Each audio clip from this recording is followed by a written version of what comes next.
নমস্কাৰ জনাইছোঁ। সন্মানীয় আজি সংবাদমেলখন দিয়াৰ কেইটামান খুব গুৰুত্বপূৰ্ণ বিষয়। আমাৰ অসম বিধানসভাৰ বাজেট অধিৱেশন চলি আছে। বিগত সময়ত আমাৰ অনুসূচিত জাতি যুৱ ছাত্ৰ পৰিষদে আমাৰ এই অসমৰ খিলঞ্জীয়া 40 লাখ অনুসূচিত জাতিৰ কাৰণে আমি অহৰহ ধৰ্ণা ধৰ্মঘট প্ৰতিবাদী কাৰ্যসূচী আমি কৰি আহিছোঁ। কিছুদিনৰ আগতে সন্মানীয় অসমৰ মুখ্যমন্ত্ৰী হিমন্ত বিশ্ব শৰ্মা ডাঙৰীয়াক আমি কেন্দ্ৰীয় সমিতি এটা সজাতি দলে লগ কৰিছিলোঁ।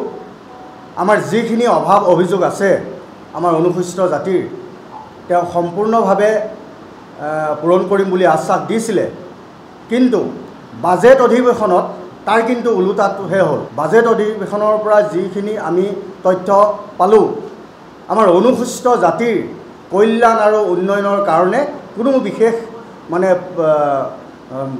কোনো আঁচনি গ্ৰহণ কৰা দেখা নগ'ল। গতিকে অনুসূচিত জাতি যুৱ ছাত্ৰ পৰিষদৰ তৰফৰ পৰা এইটো গৰিহণা দিছোঁ। আৰু আমাৰ সন্মানীয় পীযুষ হাজৰিকা ডাঙৰীয়া আমাৰ অনুসূচিত জাতিৰ এজন সুসন্তান হৈও তেওঁ এই অসমৰ 40 লাখ অনুসূচিত জাতিৰ কাৰণে একদম চকু মুদা কুলিৰ দৰে তেওঁ ভাও জৰি আছে। গতিকে তেওঁ দায়িত্ব আছে, যিহেতু এটা সংৰক্ষণ সমষ্টিৰ পৰা গৈ তেওঁ 15 বছৰ দিন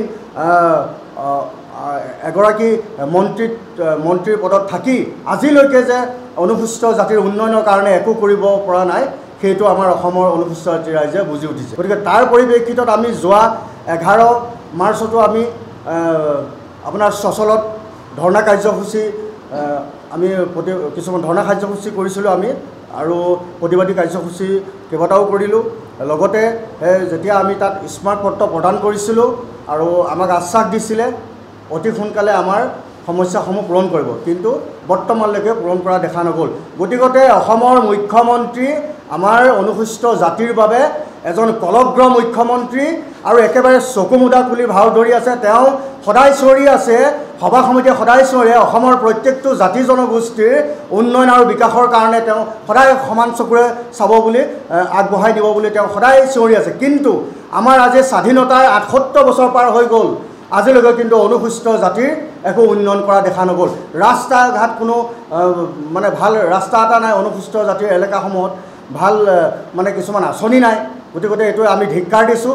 অনতিপলমে তেওঁলোকে যদি আমাৰ এই সমস্যাসমূহ পূৰণ নকৰে, আমি এই অসমৰ আমাৰ 8টা সমষ্টিৰ সংৰক্ষণ সমষ্টিৰ পৰা গৈ টোপনিয়াই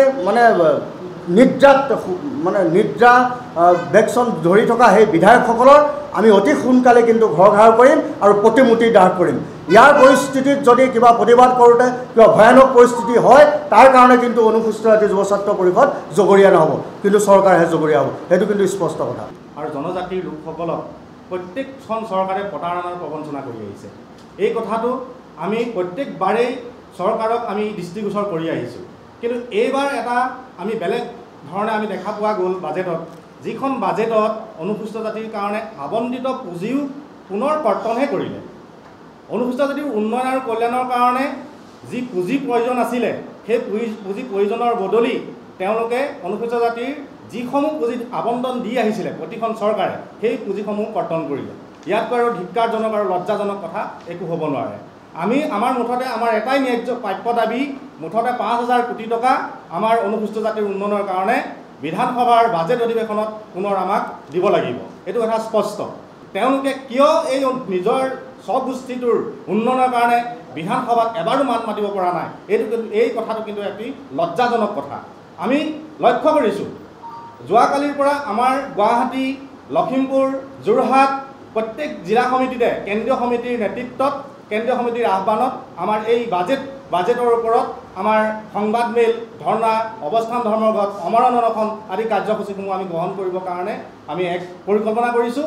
এই বাজেট অধিৱেশন চলি থকাৰ সময়তে যদিহে আমাৰ এই 8জনকৈ বিধায়কে যদি আমাৰ এই বাজেটৰ অনুসূচিত জাতিৰ উন্নয়ন আৰু কল্যাণৰ কাৰণে এই 5,000 কোটি টকা আবণ্টন দিবলৈ তেওঁলোকে দাবী উত্থাপন নকৰে, তেতিয়া আমি প্ৰতিজন আমাৰ এই 8জন বিধায়কৰ ঘৰ ঘেৰাও কৰিম আৰু লগতে তেওঁলোকৰ প্ৰতিমূৰ্তি দাহ কৰি আমাৰ ন্যায্য প্ৰাপ্য দাবীৰ কাৰণে আমি আন্দোলন চলাই যাম।